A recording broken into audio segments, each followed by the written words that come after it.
Okay, so let's start with a recap of what we talked about yesterday. Number one, if this is a theory, oh yeah, go ahead. Yeah, I'm gonna have 2 videos for topic 5, yeah. Okay, first thought here. If for whatever reason I'm not explaining this well enough for you to understand, that is okay. Okay, Einstein took like 5 years to wrap his head around this. Okay, I'm doing my best, and hopefully you do get it. But I need you guys to know that like the theory behind some of this is challenging.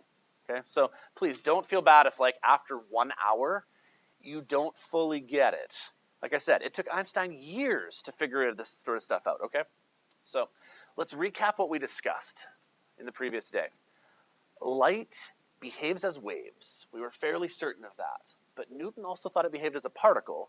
But for years, scientists began to try to disprove Newton and basically say, no, Newton, it's a wave.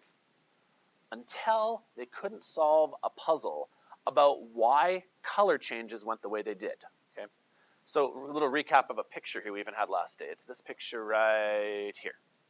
When we heat something up, particles are accelerating because they're vibrating faster. And there are definitely charges, like there's electrons and protons in our matter, right? As particles start to vibrate and heat up, it gets to the point where it starts to first go through the infrared, and we don't see that because infrared's not visible to us. But if you had an IR camera, you could see heat being emanated off of something. Right? Then it starts to glow red, which I'm certain you guys have seen before. Like last night I was making dinner for my girls, and I turned the oven on, and there's a coil in the bottom of my oven, and it turned red, and I was like, hey, we talked about this in class today. Right? You've seen this, I'm sure you have. Right? If it heats up more and more and more, it goes from red to yellow to white. The reason why it goes through white, by the way, is when colors combine, it eventually like combines to make white light, and then eventually it gets to blue, okay? And that gives us an indicator of how hot it is. There was a concept that maybe I didn't describe this very well. It was called the ultraviolet catastrophe. And physicists could not explain why it didn't just keep going. So if you just heat it up hotter, why doesn't it go infrared, red, yellow, white, blue? Why does it not give off ultraviolet rays and eventually X-rays? And they couldn't figure this out. It didn't make sense to them. Yeah.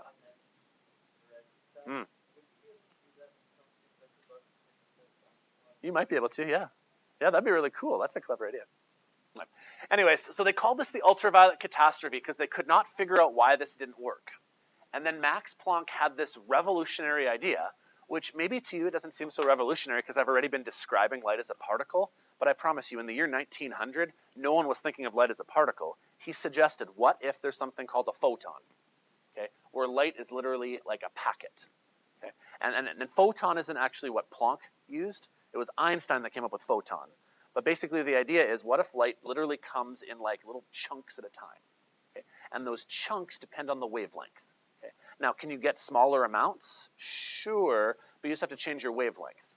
Okay? If you want really small chunks of energy, use radio waves. If you want bigger chunks of energy, use X-rays. If you want really big chunks of energy, use gamma rays. That makes sense. The idea basically being that the higher the frequency, the bigger the smallest minimal packet there is could be. And we learned a formula called H equals NF, or sorry, E equals HF, or it's like twin formula where you just use the universal wave equation and rearrange it. Okay. Most of the time I find my students don't overly struggle with this formula. It's a pretty basic formula. You just plug in some numbers. The theory behind it, though, is challenging. Okay? Higher frequencies mean you get more energy. Okay? So here's where I want to pick things up here. This is what I was really trying to get to last day, but the announcements came on. Einstein and Hertz and Planck, they all worked together trying to figure this out. And Hertz was working on his radio receivers. You guys remember talking about his radio receivers before? There's this picture here. And he discovered something. He discovered that when the receiver was highly polished, it worked better. So basically, if you scrub all the rust off the outer side, it worked better. But he had an idea. He suggested that it was because there was some ultraviolet light causing the spark to jump between the two different pieces there. Remember how a spark was going back and forth here? He figured that there was actually some ultraviolet light going on in there. And Einstein kind of then elaborated on this idea, and he concluded that each metal had a minimum frequency needed to move an electron. Let me try to describe that in better words with this picture. If we now believe that light is actually a particle again, where it actually is like an object that you could like hit something with, could this light particle not hit the surface of a piece of metal and literally knock electrons around like bowling pins? We use that analogy here. Imagine that light is like a bowling ball. And as a bowling ball, light starts coming down the lane. It hits all of these pins. This is a piece of metal, right? Doesn't metal have electrons in it? And so this photon hits an electron, and it goes flying. That's basically what he discovered. And they called this the photoelectric effect. We now use this principle for our electricity, because this is what solar panels do. If we can take light from the sun, have the light from the sun hit a metal with enough energy to cause electrons to go flying, if we can then send those electrons in a loop, we now have electricity. Isn't that brilliant? That's actually what you're going to research for your research project, by the way, is how a solar panel works. Now, Einstein and Hertz and who's the other guy I'm talking about? Not Bohr. What's his name? I'm blanking on his name. Planck. There we go. They were all working on this concept together, and they made a graph here. And on the graph, just like what you guys are kind of doing in your lab, they made this graph. And on one axis, they plotted the frequency at which the light was coming in at, right? So this light right here, it has a frequency, either red or green or blue. So they recorded that frequency. And then on the other axis, they recorded how much energy the electrons were getting kicked out at. Let me say that one more time. On this axis, they recorded the frequency. So like right here could be red light. And then after red comes green. And then after green comes violet. Okay. And on this axis, they measured how much energy these electrons were getting kicked out at. And they discovered a problem. They discovered that certain energies, the electrons didn't even leave. You could shine light at it, and when you shone light, the electrons weren't liberated, if I can use that word. So in this picture right here, this photon had enough energy to bump the electron out. This photon did not have enough energy to bump the electron out. Now, Jaden, you said something yesterday I want to elaborate on. You asked about the speed. All of these photons, whether they're red light or blue light or ultraviolet light or X-rays, all of them are still traveling the speed of light. But how do they get more energy? Well, they have more energy based on their frequency. The higher the frequency, the higher the energy. So what these guys discovered in this experiment here is that this worked better when there was ultraviolet light. Now, doesn't that make sense, though? Where does ultraviolet fall on the frequency spectrum? Well, it's higher than regular light, right? Red is kind of low, purple is better, but ultraviolet is best. And that's what they discovered. If they polished their receivers, ultraviolet light was getting picked up, and it was causing electrons to move a little bit better. Okay? So here's a concept I need you guys to know. This is a formula on your data sheet. It's called a work function. Okay? And it basically, we call it a work function because we're going to do some work right here to get this electron to get bounced out. Light is going to do work and bounce it out. But what is work also equivalent to that we've learned? It's force times distance. Work is also equal to? Yeah. So you guys will recall that the formula that Planck came up with was E equals HF. All we've done is change the letter E out for work, and we threw a little zero right here. Okay. This zero right here, we call it the threshold frequency. And what it means is that it's the minimum frequency required so there's enough energy to bump those electrons out. What I mean by that is X-rays, they have lots of energy. That should work no problem. But like radio waves, they wouldn't have enough energy to cause electrons to be liberated. Red light might not have enough electrons to make it become liberated as well. But like ultraviolet light, it has a high enough frequency. What that means then is that this location on the graph right here, this x-intercept was known as the threshold frequency. You had to have at least that much energy due to frequency in your light source to get electrons to get bumped out. If not, it didn't work. So let's try an example question here. Let's try to calculate the threshold frequency of aluminum. Every metal has like a different requirement as to how much energy you need to bump an electron out. So again, let's here's a picture. I'm going to send a wave of light in here, and we're going to try to kick an electron out of it. Okay. Now I found this table somewhere, and it has basically all of your work functions. So the formula we're going to use is W equals HF0. The question is, how much work does it require to take all the electrons in this metal and, just like my bowling analogy, have a light bowling ball bump the electron out? So find the work function of aluminum. It's 4.08, but electron volts. So you need at least that much in a single packet of energy to kick it out. You know how yesterday, Malik, you asked why they used the number 3? I think that was blue light, right? I think they were using blue at the time, right? Well, blue comes in packets of 3 electron volts. Would blue light be enough to knock electrons out here? Probably not. But maybe purple light would, or maybe ultraviolet light would, or maybe X-rays would, right? And so as we keep going up in frequency, maybe we'll have enough energy to knock those out. But aluminum needs at least 3 electron volts in a packet to knock an electron out. Okay. Planck's constant. We have 2 of them. Which one seems logical here?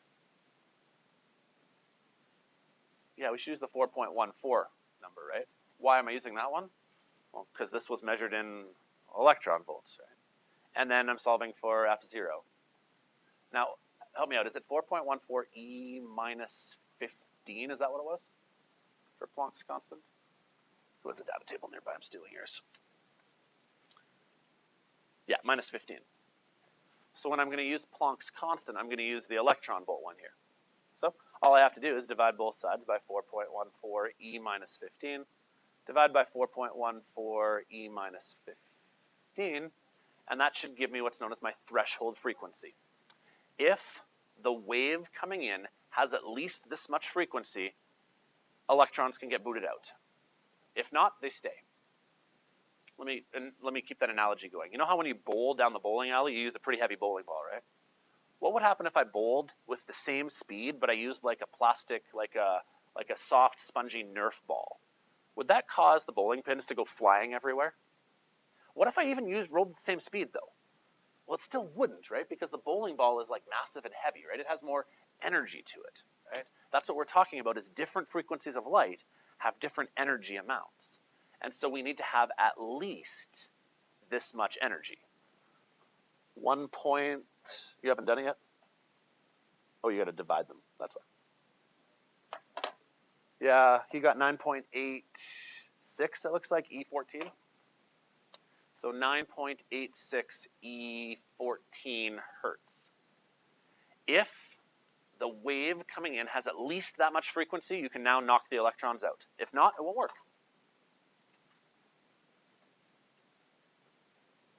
Let's try another example. Let's try to figure out the work function of a metal if the maximum threshold wavelength is 110 nanometers.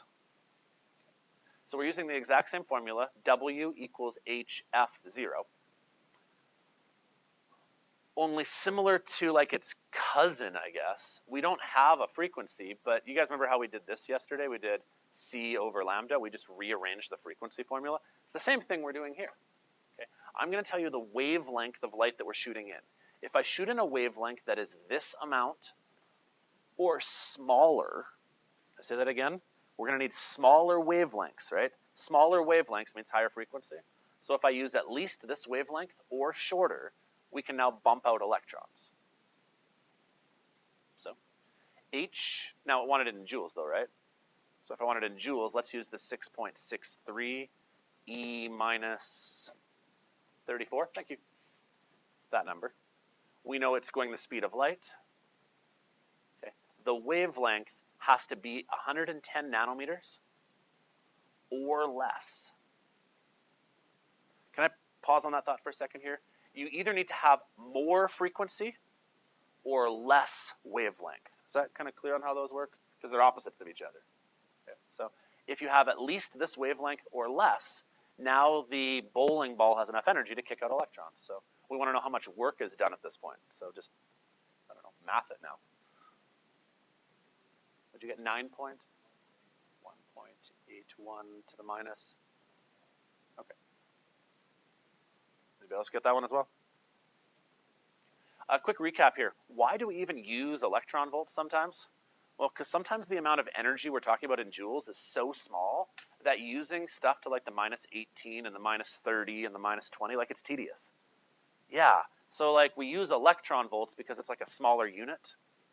Sometimes it makes more sense. But here it asks for it in joules, so it's in joules. So if you have at least this wavelength, no, if you have at most this wavelength or smaller of a wavelength, it will kick out electrons doing this much work. You've done the work to now liberate this electron from the surface of the metal. And like I said, if you can then create a circuit out of them, you can make electricity, which is brilliant. Now we have solar panels based on this thing. It's called the photoelectric effect or the photovoltaic effect, one of the two words.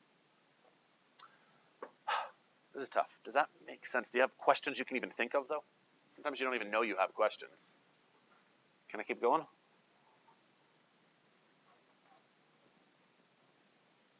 Great questions. One of the things you probably would want to do is get it into a tube like, actually great, here, it's my next slide. It's a great slide. We put it into like a vacuum tube. So this is an evacuated tube here. So imagine this scenario here. I'm gonna shoot light at it. Photons of light hit this plate right here and cause electrons to become liberated. So they used to be on this plate, they're now liberated, they're going this way. This is also a vacuum tube, so there's literally nothing else in the tube. And over here, I put a positive plate. What would negative electrons want to do when there's a positive plate over here? Go that way. And then once I get them into this positive plate, they start running through a circuit, and I have electricity. Does that make sense? That's a great question, by the way. So one more time here. So electrons become liberated from the surface of the metal. Light comes in, it hits this metal right here. Electrons become liberated, they're now free. But now I put a positive pole over here, like a cathode. The positive pole sucks the electrons over to this pole over here, and then probably continues putting them through the power supply. I mean, you can probably see like this is more of a technology issue now, right? You just need to find a way basically to make the electrons start running through a circuit. So, Robert Millikan basically did this experiment here, and that's where the word came from, the photoelectric effect. I'd like to show you guys a quick scimitar on how this might look. I know I'm running short on time again, but this is such an important concept. It comes up so often that I want to take time on it. Where's my simulator? There it is. I can't literally show you this, and this is what made it so hard for physicists and even high school students still to get, is that like, we can't go on the magic school bus and see the photoelectric effect. So this is like a rendering of it. Okay. Imagine that I start turning on this lamp right here. Okay. And first I'm going to use red light. Okay. Red light. Not a whole lot of energy in red light. Why? Well, because it has a low frequency and a high wavelength. And so right now, if I try to turn up the intensity, let's say I make it brighter or make it less bright. See how no electrons are coming off of this thing? But what if I change it to yellow light? No, still not happening. What if I change it to green light? What if I change it to purple light? See how now the electrons are coming off? And in this vacuum tube, they're now being sucked towards this side over here. Does that kind of like make sense as a visual rendering of what we believe is happening? Right. And then once the electrons are over here, they can start a circuit. And look, I have a current right now. The current is 0.076 amps. So now I'm making electricity, right, with basically purple light. If I turn the intensity up, I might get more of them or less of them. See how, well, that didn't actually do as much as I wanted. There we go. See how there's less of them because the light's not as bright? Which is why on a cloudy day, you don't get as much electricity from a solar panel. You might get a little bit. But if I were to change it to infrared light, the bowling ball that's trying to hit those electrons out is actually a Nerf ball. And it's not strong enough anymore. Okay, let's finish up my notes here. We're getting close. Okay, we can do another graph of this. Okay, ideally what should happen then is the energy of your photon and the energy of your electron should be the same. You guys remember the term elastic versus inelastic collisions? There should be no loss of energy here because these things are literally as small of a particle as we can ever imagine. One of them is an electron and one of them is light, which is like, it's not even a particle and yet somehow it is. So in theory, the energy of your photon should equal the energy of your electron. Whatever energy the photon comes in with, when the electron gets liberated, it should have the same energy, right? Minus whatever work you have to do to get it out of the metal. Is that clear? Whatever energy you start with should equal the energy of the electron minus the work you do. So there's actually a formula here that's not on your data sheet that I would highly recommend you write down. Okay. It looks like this. EK equals HF minus W. And I don't believe they put it on your formula sheet. Hopefully this makes sense. This is the energy that electrons can possess. And the energy that an electron can get kicked out at, how do you get that energy? Well, you give it some incoming photon energy minus whatever energy it requires to like liberate the electron from the metal, that work that we calculated earlier. Okay. And if you do that, we can actually make a graph out of this. And I'm going to have you guys do this as a post-lab question, where this is almost like the equation y equals mx plus b. You guys know how you have like linear equations in this format here? We can actually rearrange this and make a nice linear graph where on each axis you have the frequency and you have the energy amount. And so your slope should actually be h, and your work function is actually, if you make the graph go down here, your y-intercept, this would be known as your work function. We can rearrange this in a graphical format. I don't think it's going to make sense until you actually do this, though. So I've got questions in your assignment on this topic, but it's one of those things where like you have to actually just try an equation before it makes sense. But hopefully this part of the equation makes sense, though. Your incoming energy should equal your outgoing energy minus whatever you have to do work to get the electron out of there. Okay, so let's try a question on this. The threshold frequency of silver is this. EMR with a wavelength of this hits some silver. How fast will the electrons get kicked out? So let's draw a picture here if that helps. Here is a piece of silver.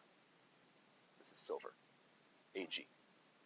And silver has electrons in it. And I'm going to take a photon of light, which is, I'll draw it like this. This is a photon of light. A photon of light is going to come in, and it's going to hit this electron so hard like a bowling ball that the electron is going to get released. The electron is going to go out. Make sense so far?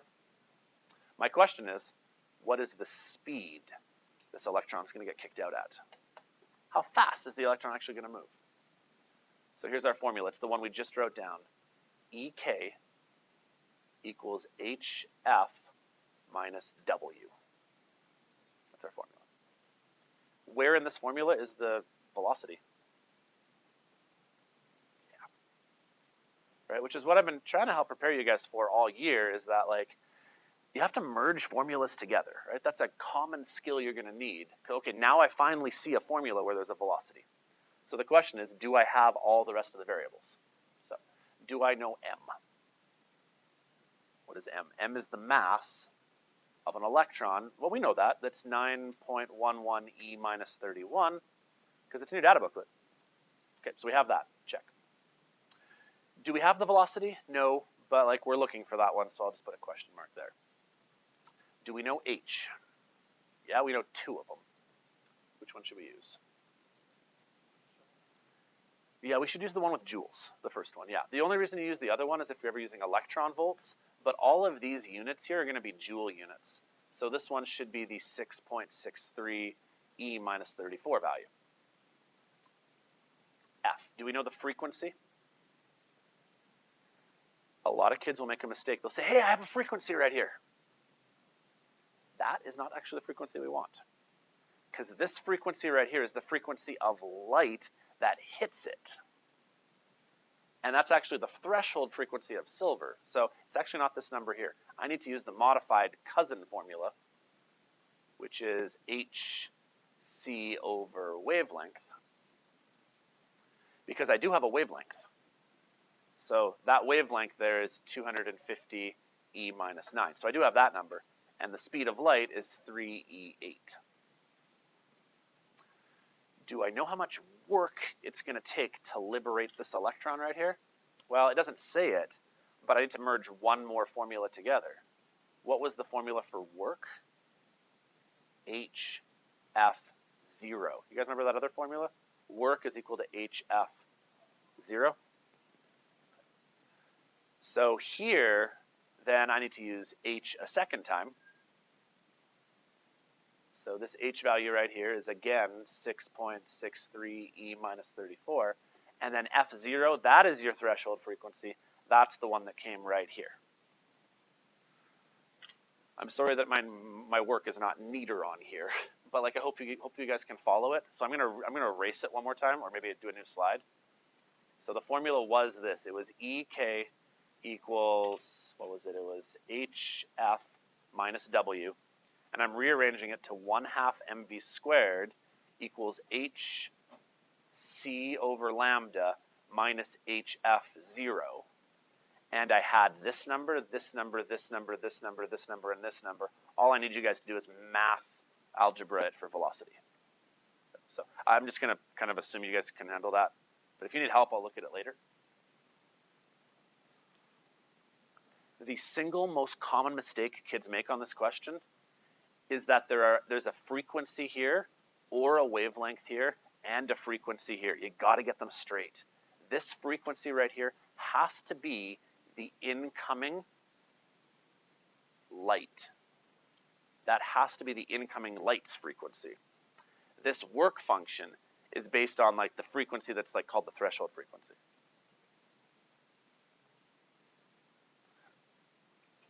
Did anybody get an answer for this, by the way? Because I don't have my calculator. Anybody solve for V?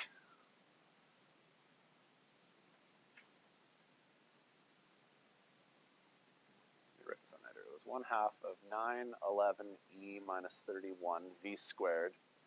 It equaled 6.63 E minus 34 times 3E8. What was the frequency? Well, it was 250. 250 E minus 9 minus 663 E minus 34 times by 1.14. E15. So find this number, add it to the other side. Nope, never mind. Find all of these numbers, subtract them from each other, times by 2, divide by 911, square root it. You'll have your answer.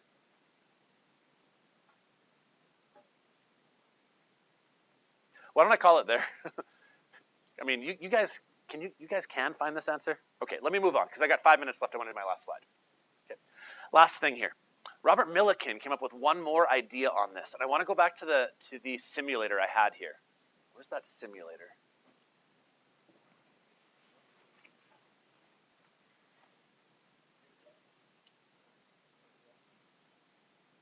Okay, remember the simulator I had right here?